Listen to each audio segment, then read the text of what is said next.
అనుదిన వాక్య ధ్యానాలు వీక్షిస్తున్న ప్రియాతి ప్రేమైన ప్రేక్షకులందరికీ మనల్ని రక్షించి తన జీవాన్ని మనకు అందించడానికి ఆ దివి నుండి ఈ భూమికి అరుదించిన మన ప్రియ రక్షకుడైన యేసుక్రీస్తు ప్రభుని అతి శ్రేష్టమైన నామున మా హృదయపూర్వక స్వాగతం. మన డైలీ బైబిల్ డివోషన్స్లో the fulfillment of the prophecies of Jesus Christ, యేసుక్రీస్తు ప్రభుని జననానికి సంబంధించిన ప్రవచనాల నెరవేర్పు అనే అంశంపై మన ప్రియ సంఘ సభ్యులు పెద్దలు శ్రీమతి జె పద్మలలిత జనార్దన్ గారు అందిస్తున్న దైవ సందేశాలు మనం వింటున్నాం. ఈనాటి సందేశాన్ని వినక మునుపు ఈ చక్కటి క్రిస్మస్ గీతాన్ని విందాం.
యేసుక్రీస్తు పరిశుద్ధ నామంలో మీకు అందరికీ శుభములు కలుగునుగాక.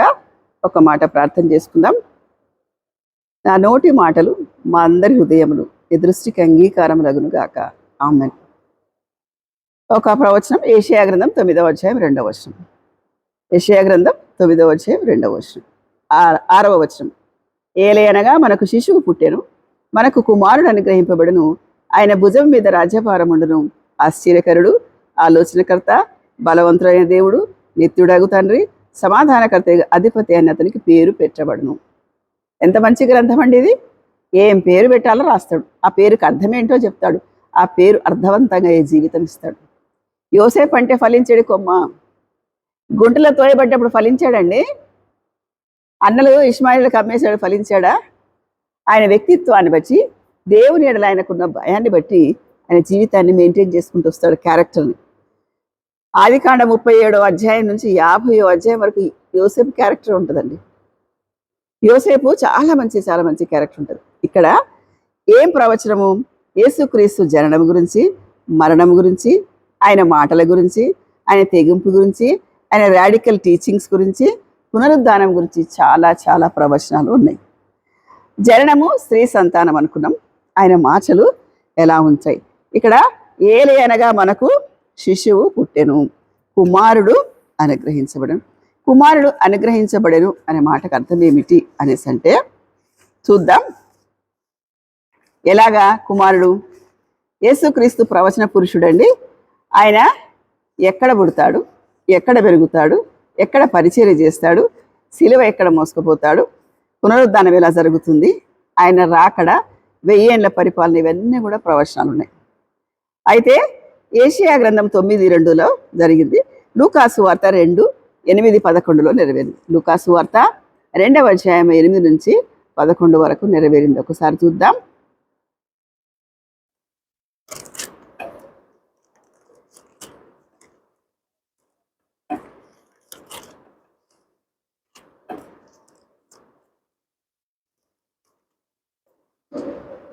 ఆ దేశంలో కొందరు గొర్రెల కాపర్లు పొలంలో ఉండి రాత్రి వేళ తమ మందను కాచుకొంచుండగా ప్రభు దూత వారి యొద్దకు వచ్చి నిలిచాను. ప్రభు మహిమ వారి చుట్టూ ప్రకాశించినందున వారు మిక్కిలి భయపడ్రు.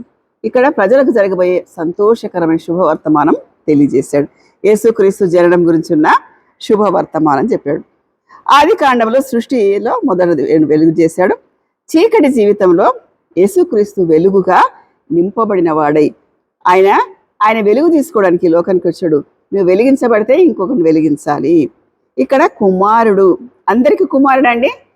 నాకు అబ్బాయి పుట్టాడంటే పద్మలతకు అబ్బాయి పుట్టాడంట కదా. ఇక్కడ కుమారుడు అందరి గురించి మాట్లాడింది. కుమారుడు అందరికీ ఇవ్వబడ్డాడు, అనుగ్రహించబడి, గివెన్ అంటూ అన్నది. ఎక్కడి నుంచి వచ్చాడు ఈ కుమారుడు? దేవుని దగ్గర నుంచి వచ్చాడు. కుమారుడు అనే మాట మనం త్రిత్వంలో ఒకటి అనుకుంటాం, యెహోవా, యేసుక్రీస్తు ప్రభు, పరిశుద్ధాత్మ అనుకుంటాం. ఇక్కడ కుమారుడు అంటే కుచితములు బాపువాడు. కుచితములు అంటే ఏంటి? పాపములు బాపువాడు. తర్వాత ఈ వ్యక్తిత్వాన్ని సూచిస్తుంది అనమాట.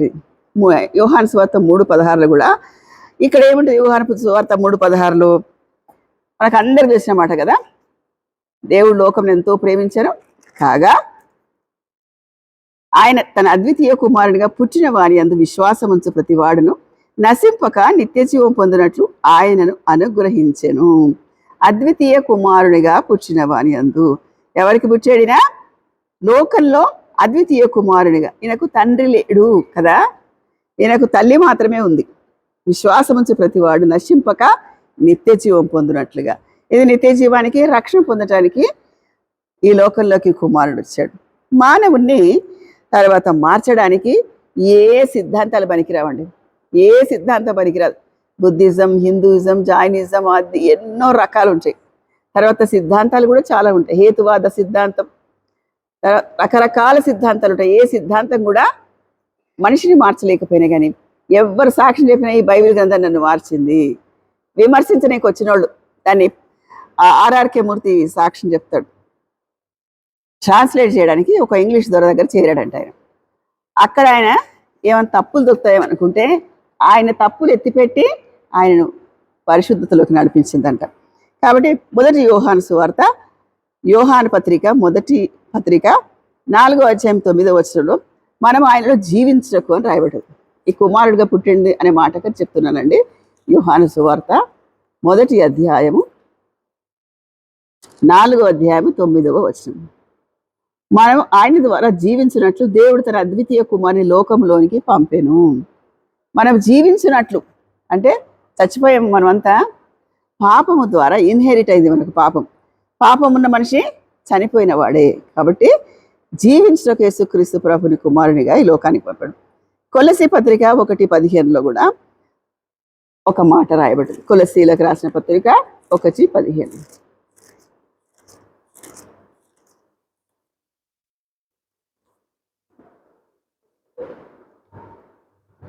ఆయన అదృశ్య దేవుని స్వరూపి అయిన సర్వ సృష్టికి ఆది సంభూతుడై ఉన్నాడు.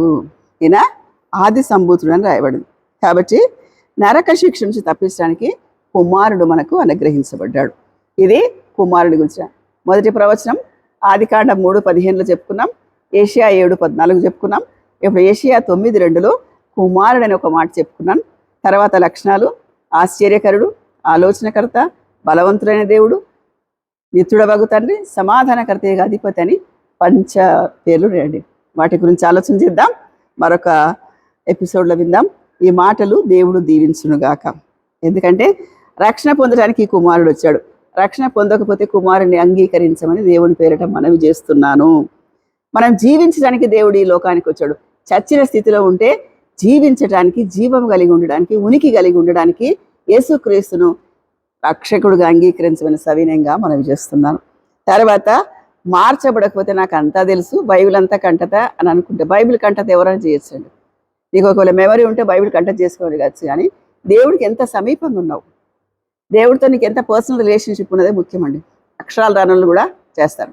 ఒక ఆమెకు ప్రార్థన చేస్తే ఒక గేదె బాగలేకుంటే అమ్మ వాక్యం చదివి ప్రార్థన చేయడం చూసింది. ఆమె చూసి ప్రార్థన రాదు, ఫోన్ చేసింది ఆమె ప్రార్థనకి. అతను రావడానికి ఆలస్యం అయితే ఈ బైబిల్కి ఇక్కడొకటి అక్కడ కూడా తాడు కట్టి గేదె మెడకేసింది. గేదె అప్పుడే మేత మేయడం మొదలుపెట్టిందంటే ఆమె విశ్వాసం అంతే. విశ్వాసంలో ఉండాలా, గుడ్డి విశ్వాసం అంటేనే సుమా, హేతుబద్ధకమైన విశ్వాసంలోనే ఉండండి. కానీ దేవునికి సమీపంగా ఉండి కడవరి దినాల్లో ఉన్నాం. ఈరోజు డిసెంబర్ వస్తుంది, రేపు లెంట్ వస్తుంది. కానీ దేవుడు ఎప్పుడు వస్తాడో మనం ఎప్పుడు పోతామో అది ఆలోచన కలిగి చాలా జాగరూకులై ఉండాలని క్రీస్తు పేరట మనం చేస్తున్నాం. ఈ మాటలు దేవుడు దీవించుగాక.